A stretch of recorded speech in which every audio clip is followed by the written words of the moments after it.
बिस्मिल्लाहिर्रहमानिर्रहीम। Orient colleges Telangana की तरफ से ऑनलाइन लेक्चर्स के सिलसिले में सेकेंड ईयर केमिस्ट्री के अगले लेक्चर के साथ मैं पेशी खिदमत हूँ। पिछले लेक्चर में हमने अल्कीन्स के जनरल मेथड्स ऑफ प्रिपरेशन पढ़े थे। आज हम अल्कीन्स की फ़िज़िकल और केमिकल प्रॉपर्टीज़ और उसके बाद यूजेस पढ़ेंगे। फ़िज़िकल प्रॉपर्टीज़ की बात की जाए तो पहले जो तीन अल्कीन्स हैं, इथीन, प्रोपीन और ब्यूटीन, ये रूम टेम्परेचर पर गैसियस फॉर्म में पाए जाते हैं। इसके बाद जो अगले 11 मेंबर हैं, पेंटीन से लेकर पेंटाडिकीन तक, ये लिक्विड हैं और इनसे जो हायर मेंबर हैं वो सॉलिड फॉर्म में पाए जाते हैं। अल्कीन मोस्टली पानी में इनसॉल्युबल हैं लेकिन अल्कोहल्स में हल हो जाते हैं। इनकी अपनी एक ख़ास स्मेल होती है और जब इनको जलाया जाता है तो ख़ास किस्म का इनका रोशन फ्लेम होता है।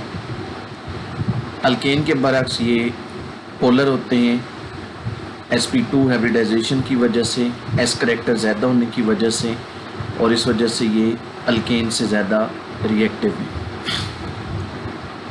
अब हम शुरू करते हैं केमिकल प्रॉपर्टीज़ या केमिकल रिएक्शंस को, और इसमें हम पहले बात करेंगे अल्कीन्स के करैक्टरिस्टिक रिएक्शंस की, और उससे भी पहले बात करेंगे अल्कीन्स की रिएक्टिविटी की। अल्कीन्स की रिएक्टिविटी की बात करते हैं। अल्कीन्स उन ऑर्गेनिक कंपाउंड्स में हैं जो बहुत ज़्यादा रिएक्टिव हैं और इनकी रिएक्टिविटी की वजह इनमें पाई बॉन्ड का पाया जाना है। पाई बॉन्ड जो होता है, सॉरी यहाँ पी लिखा हुआ है, ये पाई है। पाई बॉन्ड जो होता है उसमें उसकी फॉर्मेशन में पी ऑर्बिटल्स पैरेलल वे में ओवरलैपिंग करते हैं और इलेक्ट्रॉन डेंसिटी जो होती है वो न्यूक्लियाई को मिलाने वाली लाइन के ऊपर और नीचे लाई करती है। इस तरह जो न्यूक्लियस का इलेक्ट्रॉन्स पर होल्ड है वो कम होता है और पाई इलेक्ट्रॉन ज़्यादा डिफ्यूज़ होते हैं, ज़्यादा स्प्रेड होते हैं, और इस वजह से इनको फिर डिस्पर्स करना आसान होता है। यही वजह है कि जब कोई रिएजेंट इन पर अटैक करता है तो ये आसानी से बॉन्ड टूट जाता है और जो कार्बन डबल बॉन्ड बना रहे होते हैं उनके साथ फिर नए एटम्स या ग्रुप ऑफ एटम बॉन्डेड हो जाते हैं। तो ये इस चीज़ की रीज़न है कि why alkenes are very reactive. फिर अगर हम बात करें कि अल्कीन्स के रिएक्शंस किस टाइप के हैं, तो अल्कीन्स के रिएक्शंस दरजेल टाइप्स के हैं: एडिशन रिएक्शंस, ऑक्सीडेशन रिएक्शंस और पॉलीमराइजेशन रिएक्शंस। इनके जो करैक्टरिस्टिक रिएक्शंस हैं वो एडिशन रिएक्शंस हैं। ज़्यादातर इनकी रिएक्शन इस कैटेगरी से बिलोंग करते हैं। एडिशन रिएक्शन क्या होते हैं? एडिशन रिएक्शन वो रिएक्शंस हैं जिनके दौरान किसी डबल या ट्रिपल बॉन्ड में दो एटम्स या ग्रुप ऑफ एटम ऐड होते हैं, पाई बॉन्ड टूटता है और दो नए सिग्मा बॉन्ड बन जाते हैं। तो एडिशन रिएक्शन में पहला रिएक्शन हम पढ़ेंगे हाइड्रोजनेशन के नाम से। हाइड्रोजनेशन यानी addition of hydrogen. Addition of hydrogen across double और triple bond is called hydrogenation. Alkenes की प्रिपरेशन में हम पढ़ चुके हैं कि जब हाइड्रोजन और अल्कीन या अल्काइन के मिक्सचर को किसी मेटल कैटलिस्ट की सरफेस में से गुजारा जाता है तो हाइड्रोजन का मॉलिक्यूल डबल या ट्रिपल बॉन्ड में ऐड होता है और यूं अल्केन हासिल होते हैं। इस मकसद के लिए जो कैटलिस्ट यूज़ होते हैं वो पलाडियम, प्लाटिनम और रेनाई निकल है। जो सबसे कॉमनली यूज्ड है वो रेनाई निकल है। रेनाई निकल क्या है? रेनाई निकल दरअसल रीएजेंट है, कैटलिस्ट है यूज फॉर हाइड्रोजनेशन। और इसको बनाने का तरीका ये होता है कि सोडियम और एल्युमिनियम पर मुश्तमिल अलाई को कास्टिक सोडा में डिज़ोल्व किया जाता है। निकल और एल्युमिनियम पर मुश्तमिल अलाई होता है, उस अलाई को कास्टिक सोडा में डिज़ोल्व किया जाता है। कास्टिक सोडा में डिज़ोल्व करने पर ये वाला रिएक्शन होता है। इस रिएक्शन के नतीजे में निकल मेटल हासिल होती है, साथ में सोडियम एल्यूमिनेट और हाइड्रोजन गैस। तो अब ये जो निकल और हाइड्रोजन मिलते हैं, इन्हें अल्कीन या अल्काइन में से गुजारा जाता है। तो मसलन ये एक अल्कीन है 3 methyl 1 ब्यूटीन। तो इसमें से जब हाइड्रोजन को गुजारा जाता है तो ये कार्बन जो डबल बॉन्ड बना रहे हैं, इनमें हाइड्रोजन का मॉलिक्यूल ऐड हो जाता है। एक हाइड्रोजन एटम इस कार्बन के साथ बॉन्ड बना लेते हैं और एक हाइड्रोजन इस कार्बन के साथ, दोनों के कार्बन के दरमियान सिंगल बॉन्ड आ जाते हैं। तो ये एक अल्केन बन जाता है जिसका नाम है आइसोपेंटेन। तो ये हाइड्रोजनेशन की एग्जांपल है। अब हाइड्रोजनेशन रिएक्शन जो है ये इंडस्ट्रियल पॉइंट ऑफ व्यू से इम्पोर्टेंट है, क्योंकि वनस्पति घी को बनाने के लिए इसी रिएक्शन का सहारा लिया जाता है। वनस्पति घी वो घी है जिसको हम घरों में इस्तेमाल करते हैं, जो सिंथेटिक घी होता है जो कि हम बाज़ार से ख़रीदते हैं। उसको बनाने के लिए मुख्तलिफ़ वेजिटेबल ऑयल्स हैं, मसलन सोयाबीन ऑयल है, पाम ऑयल है, coconut oil, sunflower oil, peanut oil. इनमें से हाइड्रोजन को गुजारा जाता है, इनकी हाइड्रोजनेशन की जाती है। केमिकली देखा जाए तो vegetable oil carbon carbon double bond contain करते हैं, जबकि जो वनस्पति घी होता है वो carbon carbon single bond contain करते हैं। तो जब वेजिटेबल ऑयल्स की हाइड्रोजनेशन होती है तो वनस्पति घी बनता है, जो प्रोडक्ट बनती है उसमें कार्बन कार्बन सिंगल बॉन्ड होते हैं और उसको हम वनस्पति घी के नाम से जानते हैं। तो इस तरीके से फिर जो हाइड्रोजनेशन रिएक्शन है ये इंडस्ट्रियल पॉइंट ऑफ व्यू से इम्पोर्टेंट है। इसके बाद अगला रिएक्शन आ जाता है हैलोजिनेशन। हैलोजिनेशन क्या है? Addition of halogen molecule across double और ट्रिपल बॉन्ड। किसी डबल या ट्रिपल बॉन्ड में हैलोजन मॉलिक्यूल का ऐड हो जाना हैलोजिनेशन कहलाता है। हैलोजिनेशन रिएक्शन हाइड्रोजनेशन रिएक्शन की तरह ही है।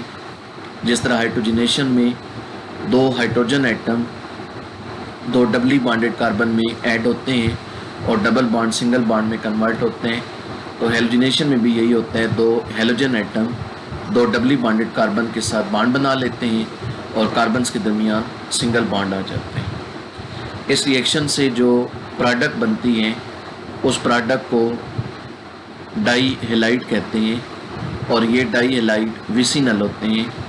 हम विसिनल डाई हैलाइड के बारे में पढ़ चुके हैं। Compounds having 2 halogen atoms on adjacent carbon atoms. अब हैलोजिनेशन की कैसे जाती है? इस मकसद के लिए क्लोरीन या ब्रोमीन को किसी नॉन पोलर सॉल्वेंट में डिज़ोल्व करके उन्हें अल्कीन में ऐड किया जाता है। तो रिएक्शन के दौरान दो हैलोजन एटम दो डबल बॉन्ड बनाने वाले कार्बन्स के साथ बॉन्ड बना लेते हैं और यूं विसिनल डाई हैलाइड बनते हैं। तो मसलन ये एग्जांपल है, ये इथीन है। इसका रिएक्शन अगर ब्रोमीन के साथ हो तो एक ब्रोमीन एटम इस कार्बन के साथ बॉन्ड बना लेगा और एक इसके साथ, और ये प्रोडक्ट बन जाएगी 1,2-डाइब्रोमो ईथेन।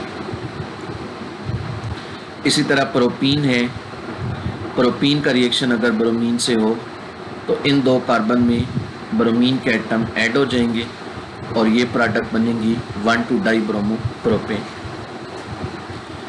अब इस रिएक्शन की ख़ास बात ये है इस रिएक्शन में अगर ब्रोमीन को यूज़ किया जाता है, ब्रोमीन लिक्विड फॉर्म में पाया जाता है, तो ब्रोमीन का जो रेडिश ब्राउन कलर है वो रिएक्शन के एंड पे डिस्चार्ज हो जाता है। इसके डिस्चार्ज होने की वजह यह है कि ये जो प्रोडक्ट्स बनती हैं डाई-लाइट, ये कलरलेस है। अब रेडिश ब्राउन कलर का जो डिस्चार्ज होना है ये इंडिकेशन है कि जो रिएक्टेंट मॉलिक्यूल है उसमें मल्टीपल बॉन्ड है, डबल या ट्रिपल बॉन्ड है, क्योंकि सिर्फ अल्कीन और अल्काइन ही ये रिएक्शन करते हैं, जबकि अल्केन ये रिएक्शन नहीं करते। तो फिर हम इस रिएक्शन को एज अ टेस्ट यूज़ कर सकते हैं to check the presence of double और triple bond. If reddish brown colour is discharged, molecule contains double or triple bond, and if reddish brown color is not discharged, the reactant molecule is an alkane and it contains single bond। तो इस test को bromine water test के नाम से जाना जाता है। इसके बाद अगला रिएक्शन आ जाता है addition of halogen acid, HX। Halogen acid क्या है? हाइड्रोजन और हेलोजन पर मुश्तमिल कंपाउंड्स को हेलोजन एसिड्स कहते हैं। हेलोजन एसिड 4 हैं, HF, HCl, HBr और HI। HF hydrofluoric acid, HCl hydrochloric acid, HBr hydrobromic acid और HI हाइड्रो आयोडिक एसिड। तो इस रिएक्शन को हाइड्रो हेलोजिनेशन भी कहते हैं। इस रिएक्शन के दौरान ये होता है कि हेलोजन एसिड का मॉलिक्यूल डबल बॉन्ड में ऐड हो जाते हैं। एक डबली बॉन्डेड कार्बन के साथ हाइड्रोजन एटम बॉन्ड बना लेते हैं और दूसरे के साथ हेलोजन एटम बॉन्ड बना लेते हैं। तो हाइड्रोजन और हेलोजन एटम ऐड होते हैं, इसलिए हम इस रिएक्शन को हाइड्रो हेलोजिनेशन कहते हैं। और ये रिएक्शन दरअसल डीहाइड्रो हेलोजिनेशन रिएक्शन जो है, जिसे हमने मेथड ऑफ प्रिपरेशन में पढ़ा था, उसका रिवर्स प्रोसेस है। इस रिएक्शन की प्रोडक्ट क्या है? जब हाइड्रोहेलोजिनेशन होती है तो बनता क्या है? तो इस रिएक्शन के नतीजे में अल्काइल हेलाइड्स बनते हैं। तो अब मसलन ये इथीन है, इसका रिएक्शन अगर HCl से करवाया जाए तो ये जो 2 कार्बन्स हैं इनमें से एक में हाइड्रोजन एटम ऐड हो जाएगा और एक में क्लोरीन। अब किसी एक के साथ आप मर्ज़ी से हाइड्रोजन एटम लगा दें किसी एक कार्बन के साथ और दूसरे के साथ हाइड्रोजन लगा दें। तो मसलन मैंने राइट वाले के साथ हाइड्रोजन लगाया है और लेफ़्ट वाले के साथ क्लोरीन, तो ये बन गया, ये अब CH3 है, ये आगे CH2 और ये C है, तो ये बन गया इथाइल क्लोराइड, जो कि एक अल्काइल हेलाइड है। अब एक और एग्जांपल ज़रा लें, प्रोपीन की एग्जांपल है। प्रोपीन का रिएक्शन अगर HCl के साथ करवाया जाए तो 2 पॉसिबिलिटीज़ हैं। अगर हाइड्रोजन CH2 के साथ बॉन्ड बनाए और क्लोरीन CH के साथ, तो ये चीज़ बनेगी, इसका नाम होगा 2-क्लोरोप्रोपेन। लेकिन अगर हाइड्रोजन CH के साथ बॉन्ड बना ले और क्लोरीन CH2 के साथ, तो फिर प्रोडक्ट बनेगी CH3 CH2 CH2 Cl। Reaction को दोबारा देखें, दोनों पॉसिबिलिटीज़ मैंने शो कर दी हैं कि अगर हाइड्रोजन एटम CH2 में ऐड हो क्लोरीन CH में, तो ये चीज़ बनेगी नीचे वाली, ये वाला रिएक्शन होगा, और अगर हाइड्रोजन CH में ऐड हो क्लोरीन CH2 में, तो ये ऊपर वाला रिएक्शन होगा। थ्योरेटिकली ये 2 रिएक्शन पॉसिबल हैं। थ्योरेटिकली या तो 1-क्लोरोप्रोपेन बनेगा या 2-क्लोरोप्रोपेन बनेगा। सवाल ये है कि रियल में क्या होते हैं। अगर हम इस रिएक्शन को रियल में परफॉर्म करते हैं तो क्या बनता है, 1-क्लोरोप्रोपेन बनता है या 2-क्लोरो? तो इसका जवाब है कि इस चीज़ को हम एक रूल की मदद से मालूम कर सकते हैं, और उस रूल को मार्कानी-कव्स रूल कहते हैं। मार्कानी-कव्स रूल क्या है? मार्कानी-कव्स रूल ये कहता है कि in case of addition of unsymmetrical reagent to an unsymmetrical alkene or alkyne. Positive part of reagent adds to carbon atom constituting double bond, double or triple bond, which has greater number of hydrogen atom. अगर एक unsymmetrical reagent हो और एक unsymmetrical alkyne या alkyne हो, तो reagent का positive part उस डबली या ट्रिपली बॉन्डेड कार्बन में ऐड होगा जिसके पास हाइड्रोजन एटम ज़्यादा होंगे, और नेगेटिव पार्ट उस डबली या ट्रिपली बॉन्डेड कार्बन में ऐड होगा जिसके पास हाइड्रोजन कम हो। अब अनसिमेट्रिकल रिएजेंट और अनसिमेट्रिकल अल्कीन और अल्काइन क्या है? अनसिमेट्रिकल रिएजेंट मीन एक पोलर मॉलिक्यूल जिसमें दो पोल्स हों, जैसे अब HCl है, ये पोलर मॉलिक्यूल है with positive charge on hydrogen and negative charge on chlorine. तो ये पोलर मॉलिक्यूल है, ये अनसिमेट्रिकल रिएजेंट है, इसके दो पोल हैं। अनसिमेट्रिकल अल्कीन या अल्काइन का क्या मतलब है? ऐसा अल्कीन या अल्काइन जिसमें जो कार्बन डबल या ट्रिपल बॉन्ड बना रहे हैं उनके साथ हाइड्रोजन एटम की तादाद बराबर ना हो। मसलन ये है, इन दो कार्बन्स में देखें, इस कार्बन के पास दो हाइड्रोजन है और इसके पास एक है, तो हम कहेंगे कि ये वाला जो अल्कीन है प्रोपीन, ये अनसिमेट्रिकल है।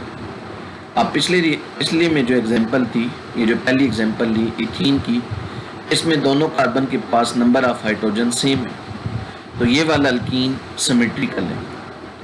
मरकानी का रूल सिर्फ उस वक्त अप्लाई होता है जब रिएजेंट भी अनसिमेट्रिकल हो और अल्कीन या अल्काइन भी अनसिमेट्रिकल हो। दोनों में से एक भी सिमेट्रिकल हुआ फिर इस रूल की ज़रूरत ही नहीं रहेगी, फिर इस रूल का काम ही नहीं रहेगा। तो अब ये रूल क्या कहता है कि ये जो रिएजेंट है इसका पॉजिटिव पार्ट ज़्यादा हाइड्रोजन वाले कार्बन में ऐड होगा, जो कार्बन डबल बॉन्ड बना रहे हैं उनमें से जिसके पास हाइड्रोजन ज़्यादा है, और नेगेटिव पार्ट कम हाइड्रोजन वाले कार्बन में ऐड होगा। तो CH2 में H ऐड होगा और CH में Cl ऐड होगा, और ये वाली प्रोडक्ट एक्चुअल बनेगी CH3 CH Cl CH3 2 chloropropane, और ये जो ऊपर वाली प्रोडक्ट है ये नहीं बनेगी। मार्कानी का रूल की मज़ीद एग्जांपल देखें, इस अल्कीन को देखें, CH3 CH double bond CH3 CH3। अब ये दो कार्बन डबल बॉन्ड बना रहे हैं, इनमें से इस कार्बन के पास कोई हाइड्रोजन नहीं है और इसके पास एक हाइड्रोजन है। तो अब मरकानी का रूल के मुताबिक HCl का हाइड्रोजन पार्ट इस CH में ऐड होगा और क्लोरीन पार्ट C में ऐड होगा, तो फिर ये चीज़ बनेगी। इस कार्बन में एक हाइड्रोजन ऐड हुआ, एक पहले से था तो दो हो गए, और इस कार्बन में क्लोरीन ऐड हुआ, तो ये प्रोडक्ट बनी जिसका नाम है 2-chloro-2-methyl ब्यूटेन। इसके बाद अगले रिएक्शन की तरफ आते हैं, एडिशन ऑफ हाइपोहेलोस एसिड। अगला रिएक्शन आ जाते हैं एडिशन ऑफ हाइपोहेलोस एसिड। अगर अल्कीन और हैलोजन का रिएक्शन पानी की मौजूदगी में करवाया जाए तो फिर हैलोजन और पानी आपस में पहले रिएक्शन करते हैं और हाइपोहेलोस एसिड बनाते हैं। वो हाइपोहेलोस एसिड फिर अल्कीन के साथ रिएक्शन करते हैं। तो यानी ये भी हैलोजन के साथ रिएक्शन है, लेकिन इसमें वाटर भी टेक पार्ट करता है। वाटर की मौजूदगी में अल्कीन का हैलोजन के साथ रिएक्शन एडिशन ऑफ हाइपोहेलोस एसिड कहलाता है। इस रिएक्शन में होता क्या है? इस रिएक्शन में हैलोजन वाटर के साथ रिएक्ट करके ये बनाता है HOX।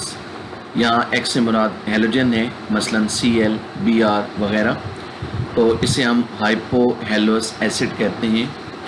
अगर Cl हो तो HOCl, अगर XBr हो तो HOBr वगैरह। क्लोरीन हो तो नाम होगा हाइपोक्लोरस एसिड, ब्रोमीन हो तो नाम होगा हाइपोब्रोमस एसिड एंड सो ऑन। तो ये मालिक्यूल फिर अल्कीन के साथ रिएक्ट करता है। अब HOCl में ऑक्सीजन और हेलोजन के दरमियान बॉन्ड पोलर होता है with negative charge on oxygen and positive charge on halogen. तो इन दोनों में से एक कार्बन में OH ऐड हो जाता है और एक कार्बन में Cl। इथीन क्योंकि सिमेट्रिकल है तो इससे फ़र्क नहीं पड़ता कि किस कार्बन के साथ OH लगाएं और किसके साथ Cl, ये आपकी मर्ज़ी है। तो दोनों के साथ ये एक एक ग्रुप लगा दिया। तो प्रोडक्ट्स जो बनती हैं इन प्रोडक्ट्स को हेलोहाइड्रिन्स कहते हैं। हेलोहाइड्रिन्स में दरअसल हेलोजन फंक्शनल ग्रुप भी होता है और OH फंक्शनल ग्रुप भी होता है, यानी ये हेलोजिनेटेड अल्कोहल होते हैं। ऐसे अल्कोहल होते हैं जिनमें हेलोजन भी मौजूद है। तो इस एग्जांपल में जो बना इसका नाम है 2-क्लोरोइथाइल अल्कोहल। इसके बाद अगला रिएक्शन आ जाता है ऑक्सीजन के साथ, इसे एपॉक्सीडेशन भी कहते हैं। Formation of epoxides is called epoxidation. Epoxide में बताता हूँ क्या होते हैं। पहले रिएक्शन की बात करते हैं। अल्कीन्स को जब ऑक्सीजन के साथ कैटलिस्ट की मौजूदगी में, जो कि आमतौर पर सिल्वर होता है, उसकी मौजूदगी में रिएक्ट करवाते हैं तो इस किस्म के कंपाउंड बनते हैं जिसमें 2 कार्बन एटम और 1 ऑक्सीजन एटम रिंग बनाते हैं। इन कंपाउंड्स को एपॉक्साइड्स कहते हैं और इनके बनने को एपॉक्सीडेशन कहते हैं। ये दरअसल केमिकली साइक्लिक ईथर्स होते हैं। ये ईथर हैं क्योंकि ऑक्सीजन के साथ 2 कार्बन अलग-अलग बॉन्ड बना रहे हैं, प्लस ये साइक्लिक फॉर्म में, तो ये साइक्लिक ईथर्स हैं। तो अल्कीन का ऑक्सीजन के साथ सिल्वर की मौजूदगी में रिएक्शन साइक्लिक ईथर्स या एपॉक्साइड बनाते हैं। तो मसलन इथीन है, इथीन को अगर O2 से रिएक्ट करवाएं तो ऑक्सीजन एटम इन दोनों कार्बन्स के साथ एक एक बॉन्ड बनाता है और ये एक एपॉक्साइड बन जाता है। इथीन से जो एपॉक्साइड बनता है उसका नाम एथाइलिन ऑक्साइड है।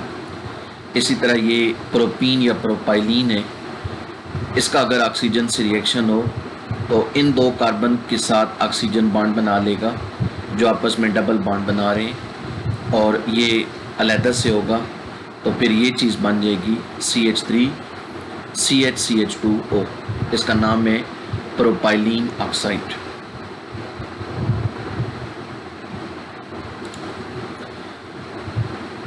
फिर इसके बाद एक और रिएक्शन आ जाता है, रिएक्शन विद KMnO4, या इसको हाइड्रोक्सिलेशन भी कहते हैं और बीयर्स टेस्ट भी कहते हैं। अल्कीन्स को अगर KMnO4 के अल्कलाइन सॉल्यूशन के साथ रिएक्ट करवाया जाए तो रिएक्शन के दौरान OH ग्रुप पैदा होते हैं। वो OH ग्रुप डबल बॉन्ड में ऐड होते हैं। दोनों कार्बन में एक एक OH ग्रुप ऐड हो जाता है। OH ग्रुप को हाइड्रोक्सल ग्रुप कहते हैं। तो क्योंकि रिएक्शन में हाइड्रोक्सल ग्रुप डबल बॉन्ड में ऐड होते हैं इसलिए रिएक्शन को हाइड्रोक्सिलेशन कहा जाता है। मसलन इथीन है, इथीन का रिएक्शन अगर इसके ये एक्वा सॉल्यूशन से करवाते हैं पानी की मौजूदगी में तो पहले KMnO4 और वाटर आपस में रिएक्शन करके हाइड्रोक्सल ग्रुप बनाते हैं। वो हाइड्रोक्सल ग्रुप फिर इन 2 कार्बन में ऐड होते हैं जो कार्बन आपस में डबल बॉन्ड बना रहे हैं, दोनों में एक एक OH ऐड हो जाता है। तो फिर ये प्रोडक्ट बनती है CH2OH CH2OH। इसका नाम है इथेन 1,2 डाइयोल या एथाइलिन ग्लाइकोल या ग्लाइकोल, और बाकी साथ में KOH बनता है और MnO2 बनता है। ये जो प्रोडक्ट्स बनती हैं इनमें 2 एडजेसेंट कार्बन के साथ एक एक OH ग्रुप होता है। क्योंकि मॉलिक्यूल में 2 OH ग्रुप हैं तो ये डाइओल कहलाता है या डाइहाइड्रिक अल्कोहल, और 2 OH एडजेसेंट कार्बन्स के साथ हैं इसलिए डाइओल विसिनल डाइओल होता है, जिस तरह हमने विसिनल डाइहेलाइड पढ़े हैं। तो यूँ इस रिएक्शन में विसिनल डायोल बनते हैं। इन विसिनल डायोल्स को कॉमनली ग्लाइकोल्स भी कहा जाते हैं। इस क्लास को, कंपाउंड की जो क्लास है, इस क्लास को ग्लाइकोल भी कहा जाता है। तो हम कहेंगे कि यहाँ एक ग्लाइकोल बना है। और फिर इसमें एक और नोट करने वाली बात है कि इस एग्जाम्पल में ये जो ग्लाइकोल बना है, इसका अपना नाम भी, पूरा नाम तो इथाइलिन ग्लाइकोल है, लेकिन इसे उर्फ़ आम में सिर्फ ग्लाइकोल भी कहा जाता है। तो ग्लाइकोल वर्ड अगर सिंगुलर हो तो उससे मुराद आप ये वाला कंपाउंड लेंगे, और अगर ये प्लूरल हो ग्लाइकोल्स तो फिर इससे मुराद आप इन कंपाउंड्स की क्लास लेंगे जिनमें दो एडजेसेंट कार्बन्स के साथ दो OH ग्रुप अटैच होते हैं। अब इस रिएक्शन की एक और ख़ास बात ये है कि रिएक्शन के दौरान ये जो KMnO4 का सॉल्यूशन है, इसका पर्पल कलर डिस्चार्ज हो जाता है। इसका सॉल्यूशन पर्पल कलर का होता है। At the end of reaction हमें कलरलेस प्रोडक्ट्स मिलती हैं। तो कलर के डिस्चार्ज होने की वजह से हम इस रिएक्शन को बतौर केमिकल टेस्ट यूज़ कर सकते हैं to check the presence of double और triple bond, to check the presence of unsaturation, क्योंकि सिर्फ अल्कीन और अल्काइन ही ये रिएक्शन देते हैं, क्योंकि इस रिएक्शन के दौरान हाइड्रोक्सिल ग्रुप्स ने डबल या ट्रिपल बॉन्ड में ऐड होना है। अल्केन ये रिएक्शन नहीं देते, सैचुरेटेड हाइड्रोकार्बन। तो सैचुरेटेड और अनसैचुरेटेड कंपाउंड्स के दरमियान डिफ्रेंशिएट करने के लिए हम इस रिएक्शन को बतौर टेस्ट यूज़ करते हैं, और इस रिएक्शन को बियर्स टेस्ट के नाम से जाना जाता है।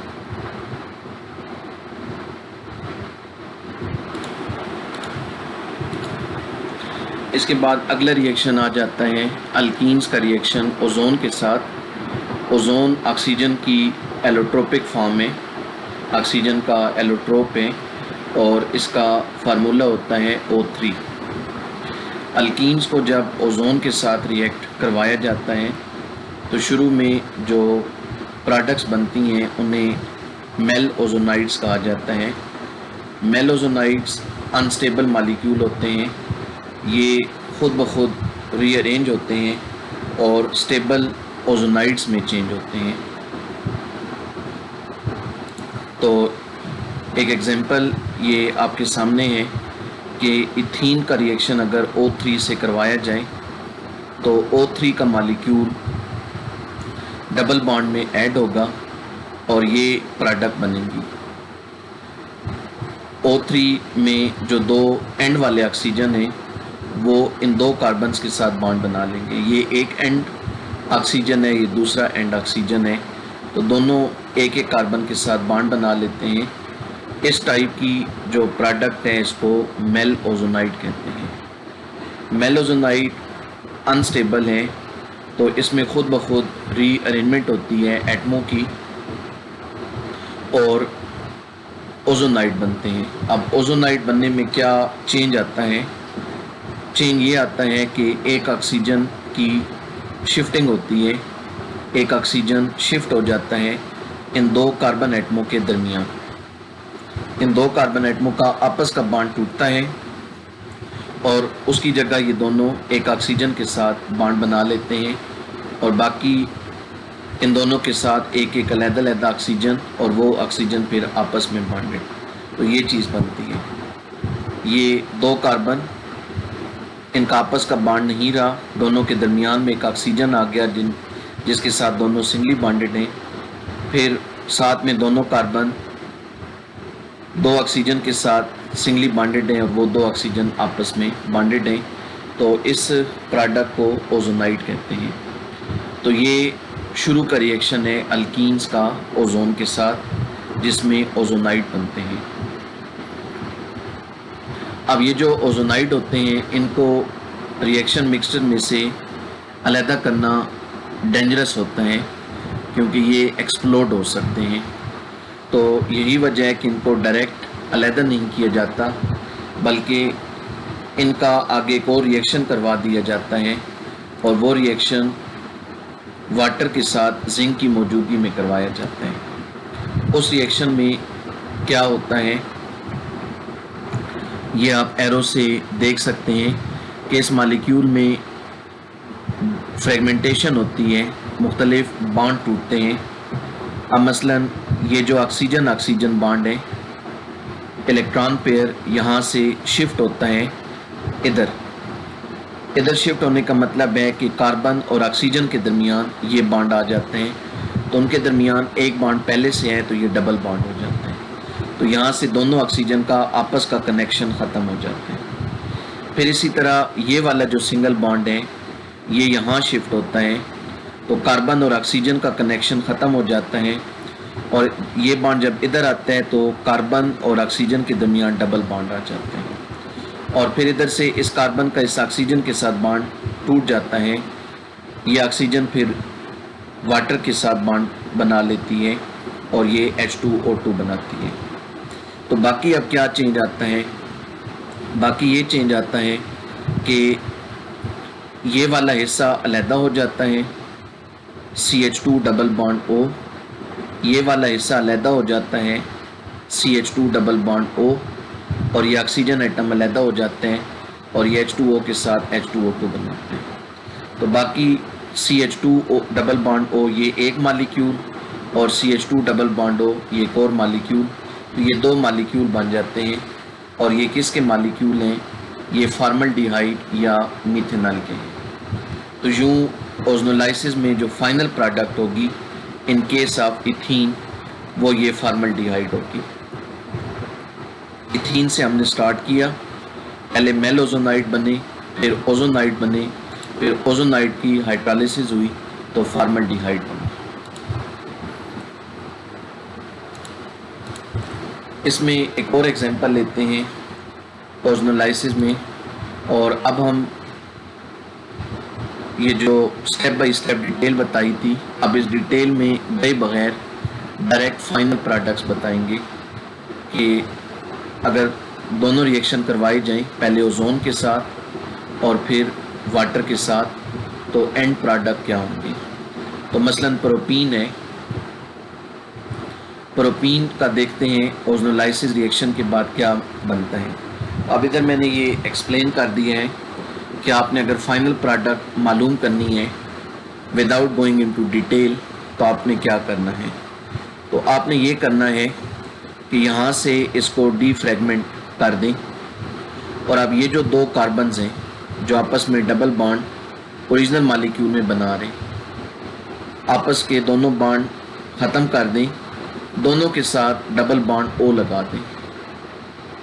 इन दो कार्बन्स के साथ डबल बॉन्ड O लगा दें तो ये ब्लू वाला जो पार्ट है ये एक अलहदा मॉलिक्यूल बना देगा CH3CH डबल बॉन्ड O, और जो रेड पार्ट है ये अलहदा बना देगा। इस CH2 में कार्बन के साथ भी डबल बॉन्ड हो तो ये वाली चीज़ बन जाएगी। तो मज़ीद कुछ एग्जांपल लेते हैं, और अब हम जो पहली एग्जांपल में स्टेप बाय स्टेप बताया, अब उसकी डिटेल में गए बगैर डायरेक्ट हम बताएंगे कि क्या क्या बनेगा। तो प्रोपीन है, प्रोपीन का अगर रिएक्शन ओजोन के साथ हो तो फॉलोड बाय हाइड्रोलाइसिस, तो जो प्रोडक्ट्स बनेंगी उनको मालूम करने का तरीका ये है कि डबल बॉन्ड की साइड से मॉलिक्यूल को डीफ्रेगमेंट कर दें, और अब ये दो कार्बन जो आपस में डबल बॉन्ड ओरिजिनल मॉलिक्यूल में बना रहे हैं, इन दोनों के साथ अलहदा डबल बॉन्ड O लगा दें। ये वाला ब्लू पार्ट, इसमें इस कार्बन के साथ डबल बॉन्ड O लगाएं तो एक मॉलिक्यूल ये बन जाएगा, और दूसरा इस कार्बन के साथ डबल बॉन्ड O लगाएं, दूसरा मॉलिक्यूल ये बन जाएगा। तो यूँ प्रोपीन की जब ओजोनोलाइसिस होगी तो दो चीज़ें बनेंगी, इथेनॉल और मिथेनॉल। इसी तरह ये 2 पेंटीन है, इसका अगर ओजोनोलाइसिस रिएक्शन हो तो यहाँ से डीफ्रेगमेंटेशन करें तो एक ये रेड पार्ट, इसमें इस ऑक्सीजन के साथ कार्बन के साथ डबल बॉन्ड O लगाएं, ये चीज़ बनेगी। फिर ब्लू पार्ट में इस कार्बन के साथ डबल बॉन्ड O लगाएं, ये चीज़ बनेगी। तो ये 2 पेंटीन जो है इसका जब ओजोन के साथ रिएक्शन होगा तो दो चीज़ें बनेंगी, प्रोपेनॉल और इथेनॉल। तो यूँ हम बगैर डिटेल में गए प्रोडक्ट्स बता सकते हैं, और ओजोनोलाइसिस की प्रोडक्ट्स क्या होती हैं, एल्डिहाइड और कीटोन।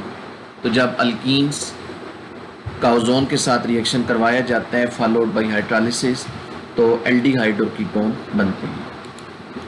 अब हम ओजोनोलाइसिस में एक और बात करेंगे। ओजोनोलाइसिस का जो एक बड़ा यूज़ है वो ये है कि इसको डबल बॉन्ड की पोजीशन मालूम करने के लिए या अल्कीन का स्ट्रक्चर मालूम करने के लिए इस्तेमाल किया जाता है अगर हमें रिएक्शन के लिए प्रोडक्ट्स नोन हो। रियल रिएक्शन में ये किया जाता है कि अननोन अल्कीन का ओजोन के साथ रिएक्शन करवाए जाते हैं फॉलोड बाय हाइड्रोलिसिस। फिर प्रोडक्ट्स जो हासिल होती हैं उनके स्ट्रक्चर्स को एनालाइज करके मालूम किया जाता है कि जो रिएक्टेंट था अल्कीन वो कौन सा था। तो ये एग्जांपल कंसिडर करें कि हमारे पास एक अल्कीन है, हमने ओजोनोलाइसिस कराई और ये दो चीज़ें बनी, इथेनॉल और प्रोपेनॉल। अब हम देखते हैं कि इस अल्कीन का स्ट्रक्चर क्या होगा, ये कौन सा अल्कीन है जो जब ओजोन के साथ रिएक्ट करेगा तो ये बनेंगे। उसके लिए तरीका ये है कि ये दो कार्बन जो ऑक्सीजन के साथ डबल बॉन्ड बना रहे हैं, इन दोनों में से डबल बॉन्ड O को हटा दें और इन दोनों कार्बन को आपस में डबल बॉन्ड के ज़रिए कनेक्ट कर दें। यहाँ से डबल बॉन्ड O हटाया, पीछे ये वाला पार्ट है CH3CH, इधर से ये डबल बॉन्ड O हटाया तो पीछे है CH3CH3। तो इस कार्बन और इस कार्बन के दरमियान ये डबल बॉन्ड लगा दिया। ये एरो यूज़ किया जाता है एनालिसिस में कि जब हमें किसी रिएक्शन की प्रोडक्ट्स मालूम हो और हम एनालाइज कर रहे हों कि इस रिएक्शन का रिएक्टेंट कौन होगा, तब ये एरो यूज़ किया जाता है। तो ये हमने एनालिसिस की और हमने मालूम किया है कि इथेनॉल और प्रोपेनॉन उस अल्कीन से बनेंगे जिसका ये वाला स्ट्रक्चर हो। ये क्या है, ये है 2 मिथाइल बट 2 ईन। तो ये अल्कीन जब ओजोन के साथ रिएक्शन करेगा तो ये दो चीज़ें बनेंगी। एक और एग्जांपल लें, सपोज एक अल्कीन है, ओजोन के साथ रिएक्शन से मीथेनॉल के दो मॉलिक्यूल बने, तो हम मालूम करते हैं अल्कीन कौन सा है। तो इन दोनों मॉलिक्यूल में से डबल बॉन्ड O हटा दें और इन दोनों कार्बन को आपस में डबल बॉन्ड के ज़रिए कनेक्ट कर दें, तो ये स्ट्रक्चर आएगा। इधर से ये CH2, इधर से ये CH2, दरमियान में डबल बॉन्ड इथीन का स्ट्रक्चर मिलेगा। इसका मतलब है कि यहाँ अगर इथीन हो इस रिएक्शन में तो मीथेनॉल के दो मॉलिक्यूल बनेंगे। तो ये ओजोनोलाइसिस रिएक्शन का यूज़ है कि इससे हम अल्कीन्स का स्ट्रक्चर मालूम करते हैं या डबल बॉन्ड की पोजीशन लोकेट करते हैं। आखिरी रिएक्शन आ जाता है अल्कीन्स का, पॉलीमराइजेशन रिएक्शन। पॉलीमराइजेशन क्या है? पॉलीमराइजेशन वो रिएक्शन होता है जिसके दौरान बहुत सारे स्मॉल मॉलिक्यूल्स इकट्ठे होकर बहुत बड़े बड़े मॉलिक्यूल बनाते हैं। उन बड़े मॉलिक्यूल्स में छोटे मॉलिक्यूल्स की बहुत बड़ी तादाद आपस में बॉन्डेड होती है। उन छोटे मॉलिक्यूल्स को मोनोमर्स कहते हैं और जो नए बहुत बड़े मॉलिक्यूल बनते हैं उन्हें पॉलीमर्स कहते हैं और इस रिएक्शन को पॉलीमराइजेशन कहते हैं। अल्कीन्स की पॉलीमराइजेशन की हम बात करें तो इथीन की हम एग्जांपल लेंगे। इथीन गैस को अगर हाई टेम्परेचर और प्रेशर में से गुजारा जाए तो इसके बहुत सारे मॉलिक्यूल, यहाँ मैंने n लिखा, n में भी थाउजेंड्स और even in lakhs a very large number, तो इसके बहुत सारे मॉलिक्यूल इकट्ठे हो जाएंगे और जो एक बड़ा मॉलिक्यूल बनेगा उसे हम इस तरीके से रिप्रेजेंट करेंगे CH2 और ब्रैकेट के बाहर n लिखा। इस n का ये मतलब है कि इस मॉलिक्यूल में जो ये वाली चीज़ है ये n दफ़ा है और n कोई बहुत बड़ा नंबर है। मसलन n अगर 1000 है तो एक मॉलिक्यूल के अंदर ये जो CH2 है ये 1000 दफ़ा है, यानी ये एक दफ़ा नहीं है, ये 1000 दफ़ा है। तो आप अंदाज़ा लगाएं कि ये कितना बड़ा मॉलिक्यूल होगा और अभी जस्ट मैंने n को 1000 कंसिडर किया है। तो इस एग्जांपल में इथीन के मॉलिक्यूल मोनोमर होंगे और ये जो प्रोडक्ट बनी जिसका नाम है पॉलीइथीन, ये एक पॉलीमर है और ये जो रिएक्शन है ये पॉलीमराइजेशन रिएक्शन है। आज की दुनिया में जो पॉलीमर्स हैं इनकी जो अफादियत और ज़रूरत है वो नागुज़ीर है। इनके बग़ैर शायद आज की दुनिया में बहुत सारी चीज़ें मुमकिन ना होती और हमारी लाइफ वैसी ना होती जैसी अभी है। पॉलीमर्स का हमारी ज़िंदगी में बहुत करीबी रोल है। मसलन जो प्लास्टिक हम देखते हैं, प्लास्टिक की जो अशिया होती हैं ये पॉलीमर से बनती हैं, और प्लास्टिक का इस्तेमाल अगर हम देखें तो हमारे लिए प्लास्टिक का इस्तेमाल बेतहाशा है। शॉपिंग बैग हैं, खिलौने हैं, डेकोरेशन का सामान है, बर्तन है, और इस तरह की बेशुमार चीज़ें आप देखेंगे हमें प्लास्टिक की शक्ल में नज़र आएंगी। तो प्लास्टिक जितना भी है ये पॉलीमर हैं, मुख्तलिफ़ किस्म की ये पॉलीमर हैं। फिर पॉलीमर टेक्सटाइल इंडस्ट्री में यूज़ होते हैं फ़ाइबर के तौर पर। काटन के साथ, वूल के साथ जब इन्हें मिक्स करते हैं तो मुख्तलिफ़ वैरायटी के कपड़े बनते हैं। फिर पेंट्स में पॉलीमर्स को इस्तेमाल करते हैं। फिर पॉलीमर नेचुरली भी मौजूद हैं हमारे जिस्म में। बहुत सारी चीज़ें पॉलीमर की शक्ल में हैं, मसलन DNA, RNA, starch, cellulose, glycogen, proteins, ये सारी चीज़ें भी नेचर में पॉलीमर हैं। और भी बहुत सारे एल्कीन हैं जिनसे पॉलीमर बनते हैं। ये पॉलीथीन, इसके अपने बहुत सारे यूजेस हैं, आगे यूजेस में हम इसको देखते हैं। इसी तरह प्रोपीन की पॉलीमराइजेशन हो तो उससे पॉलीप्रोपीन बनती है। आइसोब्यूटाइलिन की पॉलीमराइजेशन से पॉली आइसोब्यूटाइलिन बनती है, एंड सो ऑन। आखिर में फिर इथीन के यूजेस आ जाते हैं।